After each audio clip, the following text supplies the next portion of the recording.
Hey, it's us back at Green Machine. We're gonna do some comic wrap-ups. We got a bit of comic news. We'll talk about it when I get to a certain book, I guess. Is that a good idea? That's a good idea. So we're gonna open this with Teen Titans.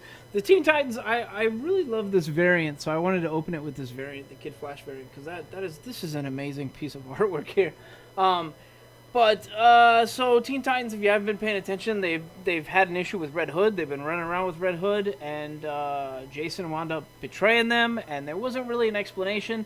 So on this one, Damian's pissed, and because of it, he's infiltrated the Batcave to get information, and it sort of puts him on a warpath with him and Alfred, which is kind of a fun thing to see. I don't know. I had a really good time with it. I'm not going to spoil too much because there's something else that Damian is doing that is a very Damian Wayne way to do things. He does things brutally, and a lot of times does sort of remind you that, hey, Ra's al Ghul, or is it Ra's al Ghul? I can never pronounce his name. So anyways, that Ra's al Ghul had a good hand in who he was. So this one's good. I had a good time with it. I'm going to silence my phone right now. Hold up. Maybe I'm going to silence my phone right now. Hang on, guys. Sorry, my phone is going crazy right now. Anyways, so this is a really good read. If you like Teen Titans or you like the new team, I think you should really go with this. I like all the characters on this team, which is weird to say because I didn't really like them at first, but I've grown quite fond of them. So, yeah, I want to read more. I should be reading more Teen Titans these days. I don't know why I'm not. Next is Shazam, and it says, "Greeting from the Funlands, where the holidays never end." So, if you don't know Shazam, it's pretty much the Champions of Magic. Him and all of his siblings, who are all foster kids, have discovered the Rock of Eternity, and they've discovered that there's a subway system there, and it leads to these different lands, and like some of them are fun lands, some of them are, I think they're all called Magic Lands, but fun lands, there's like a monster land that's boarded off, there's the Dark Lands, and so I had a really good time with this book. And some people were upset, I saw on the news, because some of the pop spoiled some of the stuff for the movie.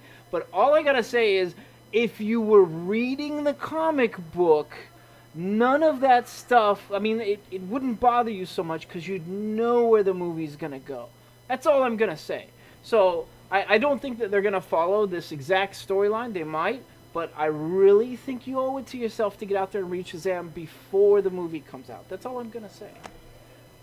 So yeah, next we have My Little Pony, and the reason we're featuring My Little Pony is not because I'm a My Little Pony fan. I'm not. This is not my cup of tea. The reason we're featuring it is because IDW is celebrating their 2020, which is like 20 years of IDW. So I think we owe it to IDW to get out there and read these books that they're featuring. So one of them that we're reading is My Little Pony. My Little Pony has captured a lot of people's hearts, I'd say. A lot of grown adults these days. I remember writer M. Todd Gallaglass was talking about how great the show was. He was saying that he loved the show and that he loved the fact that they had all these movie references and all this other stuff that he liked. Like he saw like a Big Lebowski reference. And for Gallaglass to sit there and say that he likes something as childlike as My Little Pony says a lot. It has to be a pretty quality series. And yeah. So this book was pretty good. Like, I had a good time with it. It wasn't great. It's not really my cup of tea. I don't think I'm going to become a full-blown brony, but I wasn't bored with it. And I think, more importantly, like, I would pick this up for my kids if I wanted my kids to read it. And I have to say I get the appeal now. I get why people are all about this. It's not something I'm going to keep reading, but it's good.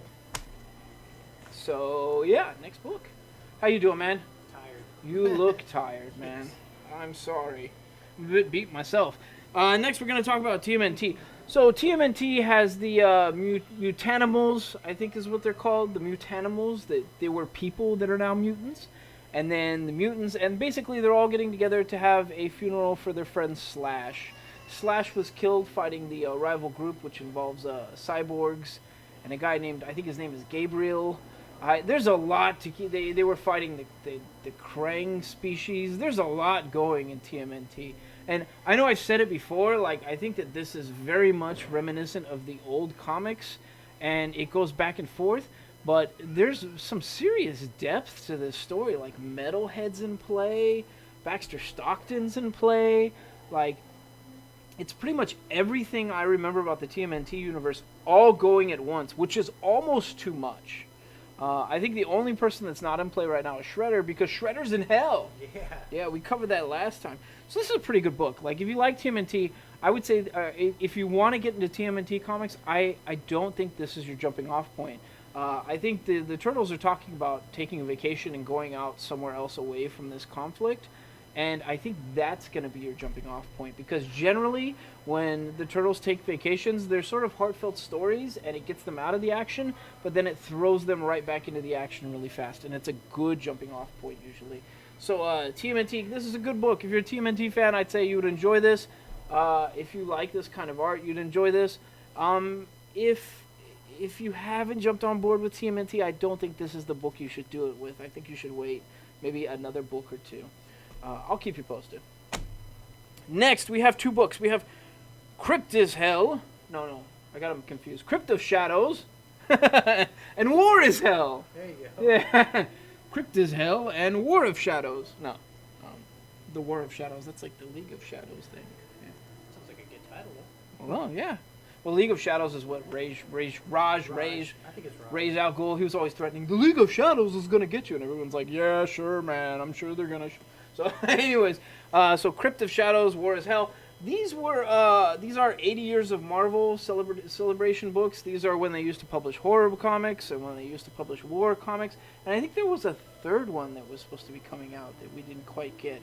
Another type of book that they used to publish. But either way, these are pretty standard old-time books. Like, if you read the old war books, like, there's Nazis, there's stuff like that. The story's not really historical, but it sort of feels historical. And this one is exactly like the old horror comics, split up into 3 parts. The 3 parts in the end either do come together or don't come together. Usually they come together in a pretty slipshod way, and that's exactly how this plays out. So you know the type of person you are. If you like the old sort of Sergeant Rock comics, I guess you could say, you probably have a good time with this. If you like the old Crypt Keeper, Vault of Horrors, Old Witch stuff, you would probably have a good time with this. The art, I have to warn you, the art is very old-timey reminiscent. It's not really new age, so if that is not your cup of tea, you should steer clear. Next is Oliver, and this is an image number 1. I wanted to have a good time with this book so bad. Is it another twist? Did not. Yeah, the twist is, I mean, obviously they're doing a Dickens thing. Which I feel like, isn't this like the 4th book this year that's been doing Oliver Twist? I definitely have one on the shelf right over there. Yeah, and that we had one when we opened. Yeah. Like, everybody's doing it. This one is the nuclear Oliver Twist. So, okay, let's just break this down. You tell me where this gets weird, okay? Let's see. We open with a woman who is in a biosuit, and she's giving birth, and she starts to give birth, and a bunch of these mutants who all look the same take her in. And, you know, they're living in pretty much a destroyed city. So they take her in. She gives birth. They announce that they're all mutants and they were, like, genetically engineered so that they could survive in this poisonous city. But this is a natural birth. They've never seen something like that before. And, 3 years later, young Oliver is, like, pole vaulting across roofs. Okay. Legitimately says 3 years later and shows this kid pole vaulting across roofs. So I'm guessing he's somewhat genetically modified himself. He's not dying of poison in this city after an apocalypse happened, which, by the way, is London. But pole vaulting at 3. I don't know. I mean, obviously there's some genetic twist here, but it didn't hook me. It's not a particularly good book, and I'm sorry to have to say this, because I love Image, but this book sucked. It's like publishers heard, thank you, sir, may I have another, and they just started kidding you more. Oh, man. Yeah. Sir, may I have some soup, sir? More soup, please, sir. Okay. So dumb. I'm sorry. I hate to criticize Image because... What the Dickens. I like almost everything Image does these days. Did not like that. Did not have a good time with that. But let's talk about something I did have a good time with. You heard me laughing while I was reading this. I was laughing out loud the whole way through. So let's talk about this. This is Superior Spider-Man. Doc Ock's ex-girlfriend has figured out that he's Superior Spider-Man and a new clone. She's pretty pissed. Mm-hmm. Okay? We ended the last book on her being pretty pissed. Mm-hmm. Meanwhile, there is a former, what is it called? Champion of Galactus? Mm-hmm. Herald of Galactus. Herald. That's the Herald. word I was looking for. Herald of Galactus. It is Terrax? I can't remember his name. Anyway, so he's come to Earth. He's this guy right here, and he's destroying everything. And I really like how this played out. Because, okay, let's talk about Superior Spider-Man. Remember he put together a team? Mm-hmm. He put together a team, and it was pretty much people he met on the street. He was like, look, I could kick your butt right now, or you could join my team. And they're like, oh, okay. Mm-hmm. He's like, the benefits suck, but you're a henchman, and you're not going to get thrown in jail. And so he had this team, and then it all went on the back burner during the events of Spider-Geddon, and he came back to SF, and it was just like it again. And first of all, this is SF. It is you can tell that the city is SF. It's great. Mm-hmm. At one point, he hits the main bad guy with a Muni. I thought that was hysterical. Okay. Muni bus. Does he get much better than that? Does he say hella at all now? He does not say hella yet. He's not fully. He's a transplant still. But so his team shows up at one point. I thought this was hysterical. Maybe I shouldn't spoil it. If you don't want to hear Superior Spider-Man spoilers, dial this out right here for the next minute. But so his team shows up. He's fighting former Herald of Galactus, and lo and behold, his team says, "Nope, we're not ready for this fight," and they leave. They peace out. In the middle of the fight. It is so good. It was just great. I had such a good time with this story. I laughed audibly, 3 or 4 times. It plays out a little differently. The end is a big surprise. I mean, it'll fit the season of OP-ness. And if you know anything about Heralds of Galactus, you'll know probably roundabout what's going to happen. But it's very OP in the end. I don't know what is with Marvel. Why does everything have to be OP this year? I don't know. And I saw that advert you were showing me too. Yeah. Oh, the advert. Yeah, there's a book coming up. Can we show that? Yeah, is it in here? Yeah. I don't even know if it's in here. If I get to the book with it, oh, here it is. In keeping with, why wouldn't you make something so OP it's ridiculous? We have. Oh, Wolverine with the Infinity. So, okay. Look, I don't know what it is with Marvel writers right now, but one writer to another. I mean, you guys are bigger than me, so maybe you know something I don't. But I generally like flaws in characters. Like, that's my thing. I like flawed characters. I don't make things too OP because it's just kind of boring, and to me it feels like lazy writing. So, I don't know. You make something super OP, and then you're like, well, how can we not make them solve this problem? Sometimes a little is more, you know? Yeah, a little is more. I agree with that. But I don't know. They're Marvel writers. They're clearly doing better than me in this climate. But it seems like everything is OP for Marvel these days. So let's talk about someone else who is very not OP these days. Batman is very flawed right now. Mm-hmm. He's getting the crap beat out of him by Bane and everything else.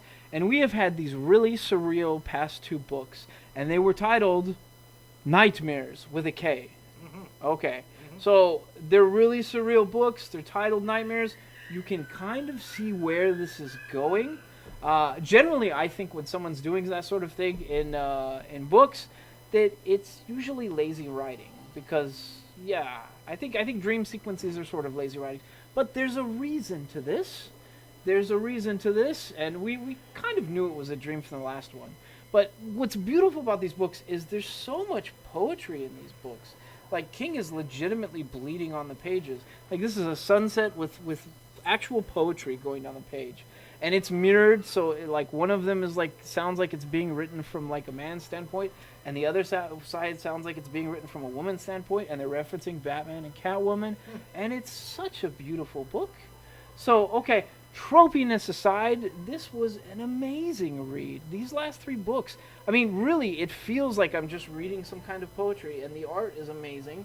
And Constantine is in play here, and I love any books with both Batman and Constantine in it. So, as a DC fan, I would say this one's a must-read. Like, really, honest-to-God must-read. So, okay. Next is something that is not poetry. Mars Attacks. And Yeah. Mars Attacks is pretty honest with itself. God, I hope they're okay. Yeah. Somebody getting murdered in the mall? I'll go see. Can you check? Yeah. That was a bit frightening. Somebody just got scared. Okay. Woo! I just got scared, man. Holding Mars Attacks and thinking aliens are attacking. Okay, so Retro sci-fi. retro sci-fi. Yeah. And this is very much it. If you missed it, basically a man busts his dad out of a nursing home when aliens are attacking, and they're just trying to survive and fighting aliens, and that's where it goes. That's as far as the story goes. They're trying to survive while fighting aliens. That's the story. Don't need much more. You don't need much more. So if you like action and you like old-timey sci-fi and you like horror, you will find a nice home with Mars Attacks. Yeah. This story did not grow. It never grows. It's just, the aliens kill people in funny ways.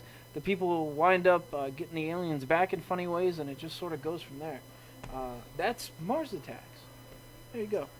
Now we're going to talk about something that I felt had a lot of depth and a lot of characters I love. And honestly, this is my pick of the week. Are you ready? Ready? Ooh. Guardians of the Galaxy. And I had such a good time with this book. Such a good time with this book. If you notice, there's like Star-Lord, Cosmic Ghost Rider, Nova Star. There's Adam Warlock on that. There is Moondragon, Beta Ray Bill, Silver Surfer. I probably missed a couple people. Nonetheless, this book is amazing. Basically, it comes on the heels of Thanos getting killed. They testify that Thanos might not be dead. His brother is there, and his brother basically says that, death is not the end for him, and then he summons the Thanos hologram, and the Thanos hologram explains that something more is going to happen. So either his consciousness is going to go on to a new body, or they're fetching his body for some reason, but the Black Order shows up, and that's generally bad. So the Black Order shows up, and Guardians of the Galaxy the people start fighting him. I won't say it's the Guardians of the Galaxy yet, but something forces them on a path with Quill and Groot, and basically Quill welcomes them to the Guardians of the Galaxy. And it's great how it plays out. This book is exactly how a Guardians book should start. It's so good. And on top of that, can we talk about the fact that Beta Ray Bill's on this? Beta Ray Bill's on this team. Beta Ray Bill is on this team, and Cosmic Ghost Rider. These are two of my favorite characters. One old and one new, and I love them both. And I'm glad they're here. So good job. And we're back, and we're going to talk about the new Justice League. So this happens. Let's see. There's Thanagar, the Hawk World, I think is where we left off with Justice League. And they're sort of discovering that there's two Green Martians, not just Martian Manhunter, but there's another one. And the other one has been sort of contributing to Thanagar. And on top of that, one of Hawkgirl's former lives is there, and she doesn't remember what's going on with her life, which is weird. Mighty convenient. Yeah, mighty convenient. There's a reason for it, and they sort of explain that there's a reason for it. And I don't know, the Justice League writing is really, really deep. It's also really, really confusing at times. Snyder is good at doing that, like confusing you and then unraveling it. Confusing you and then unraveling it is I kind of think what he likes to do. That, and he likes to do these really sort of exciting events that feel like they're designed to sell action figures. But it's true. It's true. He does really fun, like exciting, like events that just remind me of my childhood. So this book, it's a little confusing, a little complex, but it's also good. They're still going on the heels of the totality has been destroyed. Not destroyed. The source wall's been destroyed, and the totality is like unlocking things. And currently, they found a Starman that was pretty much he had the whole of the totality in him. Well, he's in play. And we haven't seen Starman since we looked it up. It was like 2010? Mm-hmm. 2010. So he's an older character. He's got a lot of power. Like, Starman's pretty OP. And he's been out of play. And now with the totality in him, he's off the charts with OP. So that's how this one plays out. And I'm not going to spoil any more from you. I think I spoiled too much with a couple of the earlier books, but I'm trying not to do that. Next is Lucifer. Now, we should preface this by saying I'm a giant Neil Gaiman fan, and I do like the Sandman novels. However, the Lucifer stuff is very, very confusing. I feel like Charlie Day, like in Always Sunny in Philadelphia, where he's got the conspiracy thing up, and he's got like the different strings going from different things, and he's like smoking a cigarette and stuff like that. That's how I feel with Lucifer. Like, it's freaking me out with how in depth that is. And I've heard that Multiple Man from Marvel is very similar to how you're just trying to figure things out without being confused. So Lucifer, it's good. It's a good read. It's gaming, but I feel like of all the books that he has out, what is it? Books of Magic in the Sandman universe. Yeah. Books of Magic, House of Whispers, Dreaming. The Dreaming. Lucifer is the most confusing for me. It's not to say that it's not bad. It's good. And it stars the Lucifer character. People keep talking about the Lucifer character on Facebook these days, like at least on my friends list. Yeah, the show was really popular. Yeah, the which show. was loosely based off of the comics. Yeah, and they're like, oh, look, like, we had that one person come in the other day that was like, oh, is that comic based off the show? And I was like, I just made this face like a deer in headlights, like, what did you say? And then she turned around and knew all about the boys, so she like totally redeemed herself. Like, that was great. But like, I was like, for a good 2 seconds there, my eyes went wide, and I was like, thank God I'm not with that customer, because she would have seen me flinch. Yeah. And did we talk about Lucifer and the David Bowie connection? I don't think we did. Oh, okay. So when Neil Gaiman came up with Lucifer as a character, and he was describing it to artists, he told them something like, he must look like David Bowie. If he does not look like David Bowie... No, he said, he must look like David Bowie. You will bring me a character that looks like David Bowie. If he doesn't look like David Bowie, then I will send it back and send you pictures of David Bowie until it comes back looking like David Bowie. Yes. That doesn't really look like David Bowie there. Nonetheless, I don't know why everybody's talking about Lucifer these days. That book it's good. It's good. I don't know too many Neil Gaiman novels that I hate. Too many books that I hate. It's good. It's just it's very confusing. So if you've been on the ride from the beginning and you're happy with it, great. If not, this is not the jumping off point for it. Not at all. I gotta add something to that one. What? Lucifer show, the actor does not look like David Bowie. Does not look like. But he was in a club one time and David Bowie came on and he was all about it. He was like, David Bowie, hands down, best artist ever. I was like, whoa, that's a lot right there, man. That's cool. That's cool. That's like their head nod to it all. When is he gonna, is he gonna wind up back on Earth with his club? Because, okay, if you don't know, Lucifer Morningstar originally ran hell, and then he escaped or he just gave up his job, and he went to Earth, and he started running like a club at one point. Well, I can tell you in the show, we'll never know, because they canceled it. So. Oh. And I didn't read up with the comics, yeah. They canceled it. We need to talk about canceling comics. Yes. Canceling things in a little bit. Because the thing we're going to talk some about. comics got canceled this week. We'll talk about it when we get to it. Next is the Avengers, Earth's mightiest heroes. This is, if you can't tell, this is an Iron Fist. You should be able to tell from that cover. And it is a 10,000 BC Iron Fist. 10,000? No, I'm sorry, 1 million BC. The other one was the 10,000 BC Avengers, right? Or was it 1 million? I think it was all 1 million. Maybe it was all 1 million. Well, nonetheless. All happened the same So this is how the first Iron Fist occurs. This is the lore of the first Iron Fist. Basically, she got in trouble for teaching the caveman kung fu. Oh. Which is weird. Okay. Yeah, it's weird. It's weird. It's a weird story. But Iron Fist has always been a weird story, you know? So it goes on from there, and it tells the origin of how the first Iron Fist came to be, and I like it. As an origin story, I like it. They're building on this character that hasn't had, a million years worth of depth before. So I had a good time reading it. I think it's a good book. I didn't hate it, but again, I'm not a giant Iron Fist fan, so I get a little itchy about Iron Fist The sometimes. Netflix show killed it for you. Oh yeah, the Netflix show definitely hurt me. But there's more to it. Like, I've always really liked the look of Iron Fist. For some reason, that character is really aesthetically pleasing. I have never really liked the story of like Danny Rand or any of that other stuff, and I'm not sure why. I've never just been into it. It's just never been my cup of tea. And this is not the book to turn my tide. I do like that they're building on the character more. I'm still not completely sold on the character.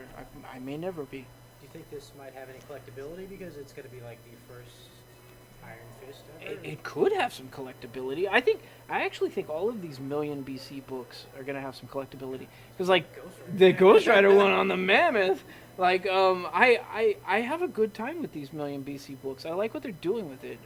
They're doing something a little different, and it's fun. Maybe it's not wholly different. We've had Savage Land books before that are similar, but you know, I'm having a good time with it. Next is Aliens Resistance, #1. And this centers around Ripley. Amanda Ripley, yes. Correct. It centers around her, and on top of that, let's talk about more stuff. So it centers around the corporation that was trying to get aliens for a bioweapon. Yeah, and they get... Yeah, you got it. And they get the aliens for a bioweapon. We already knew that. But on top of that, they talk about how they are transporting colonists to other planets. And so they basically tell people, give up everything you own, give everything to the corporation, and we'll transport you to a colony planet where you'll have nothing, you'll have to rebuild, but you'll get to start over. And so all these poor people, you know, and these people that don't have a lot, like, they give everything to the corporation, and then lo and behold, they get... you know, something happens along the way. I think I already know. You already know. Dust to dust. Like, how would you build more of a weapon and remove, like, having a responsibility of giving people a planet? All it's that pretty easy. Jesus. Yeah. So I like where they're going with this. I like where they're building with this. I don't necessarily think that this is as good a showing as that William Gibson's Aliens 3, but it's still pretty darn good. If you're an Aliens fan, I think you should rush out and get this one. I'm seeing a pulse rifle in the front there. Yep. We see some action in there. You do see some action. Not, I wouldn't say a lot. I think there's a couple things. Okay. All right. Yeah. Still not deserved. All right. Not as action-filled. There are synths in it. Okay. So that's kind of cool. Some weapon-grade synths, which that should tell you how messed up was. Because in Aliens, in the original Aliens, he wasn't weapon-grade synth, was he? No. Yeah. In fact, they kind of stayed away from weapon-grade synths and a lot of the stuff until, like, you start seeing the xenomorphs that were actually made. Yeah. Yeah. The synths. Those Yeah. guys are cool. So it wasn't a weapons-grade synth, though, so they've been introduced there, so that's kind of cool. Next, we need to talk about Sideways. We should discuss the New Age of Heroes, okay? Because one of the New Age of Heroes books, which I reviewed this week, which I think is really good, is getting canceled. We're going to have to say goodbye to Damage. And I think the New Age of Heroes themselves are on shaky ground, so I really think that if you like new characters, or you like seeing DC step up their game and do something a little different, try something new, you should go out and buy these books. So Sideways, this one's still good. We're losing Damage. We're also losing another really good book. Well, I mean, I had a good time with it. I don't think everybody else did, but we found out that Titans is being canceled in April, too. And then there was a third book, right? No, I mentioned Silencer. We don't know if that. We don't know if Silencer is being canceled. But Oh, it's oh god, Brimstone, wasn't it? no, No, it it's wasn't not Chris Brimstone. Okay. But nonetheless, look, if you like seeing the big comic book companies sort of stray from their mainline stuff, go out and buy these books. Titans, man, that's really kind of heartbreaking because when they were doing the Drowned Earth event, like the Titans book in that Drowned Earth event felt like an old Titans book. Like it felt really good, and I'm sad to see that happen. But you know, they got Young Justice coming, so who knows? Maybe we'll see like Damage show up in Young Justice. It's possible. We have to say goodbye to. I had a good time with this book. Basically, the whole premise of it is that Damage was given a promise by Superman. But the person to deliver on the promise is Batman, and Damage even says that Batman is an a-hole. Flashback to Batman on the chair. Batman is not. He will never play fair. So this book was good. Like I've been having a really good time with Damage. I'm so sad to see this character go. Maybe he'll be shelved for a few years and we'll get a new Damage book. Who knows? Probably just can't carry his own title. Yeah, I think he called it. We'll see him on another team. Yeah, maybe.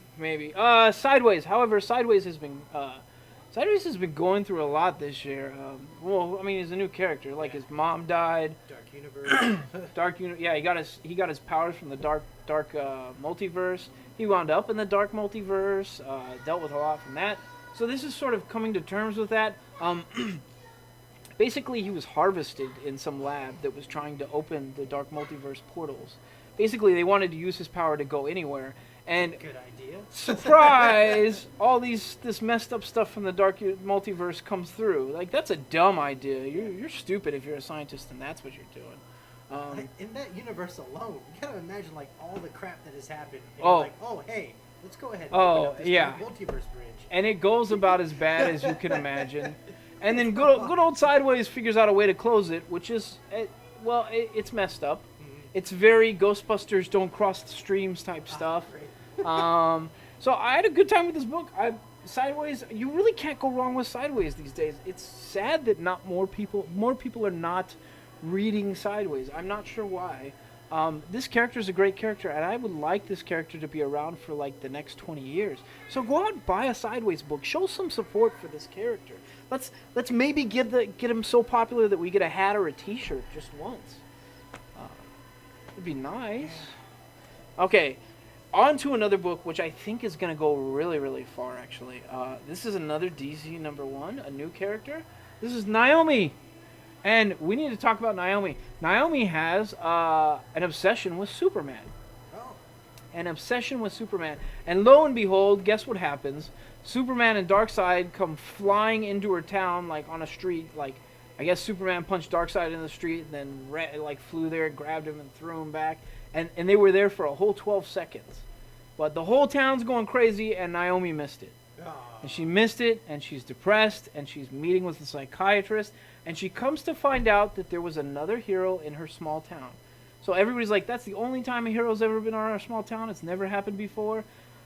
She finds out that, here's a hint that there has been some other hero, but nobody wants to tell her.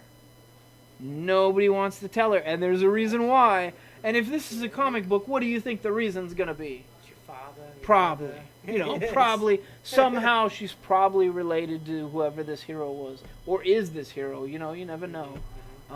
Nonetheless, we need to talk about this book, not just beyond that, because the storyline's good. The writing is good. The dialogue is excellent. I felt like I was in these characters' lives. But more importantly, the art is amazing. This is some beautiful art. We need to let's just look at a couple scenes here. Like this one with the sunset where all the dialogue is playing out, and it's really bright on all her friends' side where they're telling the story, and on her side where she hasn't seen Superman, it's kind of dark and she's kind of sad about it. And it just goes back and forth. This is some brilliant artwork here. This whole book is amazing. This artwork is just absurdly good. Who is this artist, by the way? Walker Campbell. Okay. But Bendis is writing it. So, Bendis is writing a new DC character. Is it going to be as big as Miles Morales? I hope so. I really like Naomi. I had a great time with this book. If this week's pick of the week wasn't Guardians of the Galaxy, my pick of the week would be this book. So you can't go wrong with this book. How many of these do we have? Do we have at least 10? Yeah. We got Okay. So come to our store and buy this book if you want to get it on ground level for a new character that's awesome. Because I think this is going to go far. Okay, so I had no prior knowledge of Man OWar. Now, I know Man OWar has been running for a terribly long time. Do you have any idea how long it's been running? No clue. I want to say like the 70s, 80s. Maybe I'm mistaken. Maybe it was the 90s. Either way, even if it was the 90s, it has been running a long time. And I think they relaunched it because it says only issue 23. So I'm guessing they relaunched it. But it had been running forever before that. Basically, Man OWar is, there's a man, he's basically the best warrior in all of the galaxy because he has a super suit. So he's essentially Space Iron Man. The super suit talks to him when it's talking to him. Sometimes it's in the form of a ball when it's like mostly off of him. And it just enables him to do all types of badass stuff. And so, aliens get mad, and he has to fight aliens and subvert other stuff. And I don't know. I don't know the character enough to really give you a giant backstory. It's essentially Space Iron Man. It's a good showing. One of the things I really like about Man OWar, and I remember this from growing up because I've never read the book, but I've seen it on the shelf more times than I care to admit. The art is always really good, and having read this, having sat down and actually read this, like the art is top tier. Like this is some good artwork. So I don't think you can go wrong with this book. I don't know why more people aren't reading this book. If you like Iron Man, or you like AI, or you like sci-fi stories, I think you would have a pretty good time with this book. So it'll be on our shelves. Come through, pick it up. Man in the Van says 92 is when it came out. 92. Yeah. You looked it up. 92. 92. So 92. So it was the 90s. It wasn't as far back as like the 70s or 80s.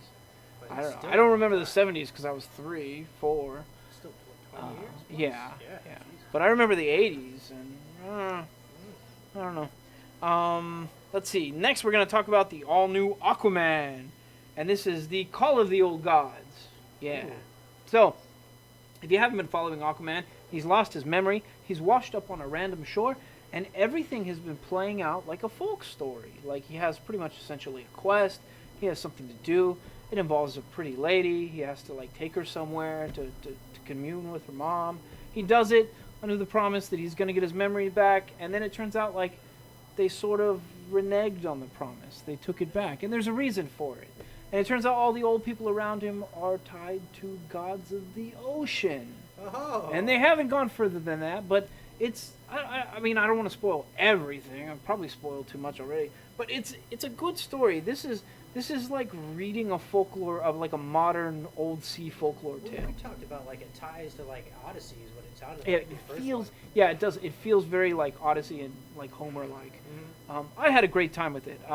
I think if you're an Aquaman fan or if you've just discovered the character from like the movies, this is probably a kind of a fun jumping off point. I mean, you don't have the whole story because I think this is like 2 issues into it, but he's about to transition into something else, I'm sure. And this book was good. The art was brilliant. Like we do need to cover that. While people are like introducing who they are and who they were, the flames show who they were and who they are. And it's such a cool effect. Like the art in this book is really good. But you know, I'm a DC fanboy, so I'm kind of biased. Next, we need to talk about Sheree. Sheree had a fight with a space grasshopper involving where she was possessing Groot. That was the last book. Yeah. That was the last book. Things have gotten pretty weird. Okay. Basically, she's kind of robbed of her powers, so she's taken on the mantle of Black Panther. She's meeting with the other African nations in this, and she's sort of faking that she's the current Black Panther. She's not. She actually didn't take that mantle. I think Shuri has decided to go her own route, where she's not going to be a Black Panther. She's going to do her own thing, and it makes sense that she wouldn't. We talked about Marvel doing OP things with characters this season. The writer for Shuri is not doing that. Because, like, okay, Shuri went and communed with her elders, I think it was, and they call her, like, Ancient One because she went to, like, the spirit world. Yeah. And when she came back, she can transform into, like, crows and stuff and, like, get around. And on top of that, she's Shuri, so she's a mad scientist by default. So she's pretty OP by that. In fact, what they're doing in this story is they're not adding more powers. I mean, they could easily give her Black Panther. That's where they could go. Because, you know, Shuri as Black Panther is always cool, but they don't add more powers to her. They sort of subjugate that. And in fact, they take some powers away. They give her more flaws. So this is good writing. Sounds like they focus more on the character. Yeah, good writing. I had a great time with this story. Storm's in play. So the writer, I guess the writer is Okorafor. I don't know this writer. And the artists are Ramiro and Belair. This story is great so far. So if you're not reading Shuri, go pick it up. The last story, I pretty much summed it up. Space Grasshopper, they're still sort of dealing with that. That's all you need to know. But it's a good story. Next, we need to talk about Pearl. And I have good news about Pearl. So here's Pearl. Pearl, if you don't know, Pearl is an assassin for the Yakuza. She's also a tattoo artist, and she's an albino. And so she tattooed herself without ink. so that when she blushes, the tattoos fill with blood and you can see her tattoos. That is super dope. It is dope. It's a cool concept. And more importantly, like, that is used to sort of accentuate the art. Like, the art in this story is just amazing. It's watercolors and they do weird stuff with the backgrounds at times when they want to, like, express different emotions. So I really, really love Pearl. Pearl was supposed to be a 6-run book by Bendis and Gaydos. They've just announced that it's going to continue. Yeah. It's going to keep going, which is a good thing. I felt like I didn't have enough of this character. Both her, the Yakuza bosses, the weird pornographer crime syndicate people that are tied in this story, her current boyfriend, her dad. I wanted more of all these characters, so I'm glad they're going to keep going with it. And in fact, the way they get out of a situation, because they start the book in the absolute worst situation ever, and the way they get out of it is a very San Francisco and Californian thing. And that's all I'm gonna say. Does it involve an Uber? No, it doesn't involve an Uber, but and nobody says hella, but it's a very San Francisco and California thing. So I love this book. I love the fact that we're getting West Coast heroes finally. Took them how many decades? I know, man. Oh, wow, the West Coast is colorful. Maybe we should add more characters. Yeah, man. Okay, so lastly, we're going to talk about Buffy the Vampire Slayer. And oh my god, I'm glad to see this back in comic form. You wouldn't know it without me telling you, but I'm the biggest Buffy fan. So I'm super happy about this. So this is a retelling of Buffy and her origin story. It plays out similar, not perfect. They've sort of rushed some of the story because they want to get it all out there. I think the fans know the characters, so they don't they don't need you to build up all this stuff slowly, is what I think they're doing. They reference witches. I think Willow has already admitted she has a girlfriend, so Willow's gay. They're not pulling any punches. Immediately jumps into Buffy being revealed as the Slayer. But there's Giles is in it. Anya's already in it. It's good. So some things happen that are direct references, I think, of the TV show. There's an amulet that plays out like the ring that Spike and Harmony have at one point that makes a vampire invincible. That happens in this. On the 3rd page, Xander says Gur Arg, which if you're a Whedon fan or you're a Buffy fan, you understand what Gur Arg has to do with the series. Let's see, what else happens? Xander's name on the computer, his login name is the Zeppo, spelled THEXEPPO. So there is all these Easter eggs in this book. It's great. It's a really, really... there's more. But it's a really, really good showing. They rushed the story, but I think they did it on purpose. They want to jump into the whole Buffy the Vampire Slayer and the Scooby stuff. They don't want to waste any time building up stuff that you've already been through. So it's a great book. Unfortunately, we only have 5 copies of this, right? Yeah.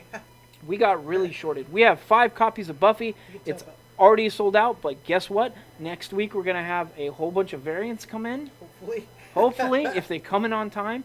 So we'll have variants. They'll just have different covers. But Buffy #1, we have 5 copies. So if you want this, you got to rush down here to get it. And that's all of our books. Speaking of variants, we got shorted variants too. We got shorted Batman variants. So if you have a Batman variant, I'm really sorry. You're going to be coming up short this week. Justice League as well. Justice League. Oh, yeah. Diamond. Still haven't gotten a Red Hood either. We haven't got Red Hood from last week. I don't know what Diamond is doing right now, but it feels like they're just throwing books across a crowded warehouse room into a box and hoping that it goes in the right box. Because it feels like we're getting wrong books. We're getting books. We're not getting books. We're getting books that we weren't meant to get. We're getting weird things overall. We got holiday pops that should have been in October that decided they were going to come in January. What the heck are we going to do with holiday pops? We still got guys waiting on their Steph Currys, their Aladdins. Oh yeah, we haven't got Steph Curry. We haven't got Aladdin. We're done with ordering pops from Diamond. We're not going to do it anymore. We're gonna either go directly to Funko or we're just going to get them from Entertainment Earth. We're done with Funko Pops from Diamond. Comics, I don't know what they're doing right now. Somebody told us, I think another owner told us that they cycle out their employees in January. Yeah. And it shows. Like Wow, it's really bad. Yeah, So he warned us. He warned us. if you're not getting your books, we're sorry, and believe me, we are doing the best we can to take your money. We would love to take your money, so we're going to do the best we can, and we're just going to continue doing that, and hopefully Diamond gets back on the ball with us. We'll see come February. Yeah, that's all I got. That's all I got. No, that's it. All right, dance time.